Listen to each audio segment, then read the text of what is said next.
According to the National Park Service, wolves are highly social animals and live in packs. Worldwide, pack size will depend on the size and abundance of prey. In Yellowstone, the average pack size is 10 individuals. The pack is a complex social family with older members and subordinates, each having individual personality traits and roles within the pack. Packs defend their territory from other invading packs by howling and scent marking with urine. Wolves consume a wide variety of prey, large and small. They efficiently hunt large prey that other predators cannot usually kill. In Yellowstone, 90% of their winter prey is elk, 10 to 15% of their summer prey is deer. They also kill bison. Many other animals benefit from wolf kills. For example, when wolves kill an elk, ravens arrive almost immediately. Coyotes arrive soon after, waiting nearby until the wolves are sated.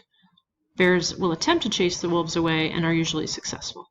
Many other animals, from magpies to invertebrates, consume the remains.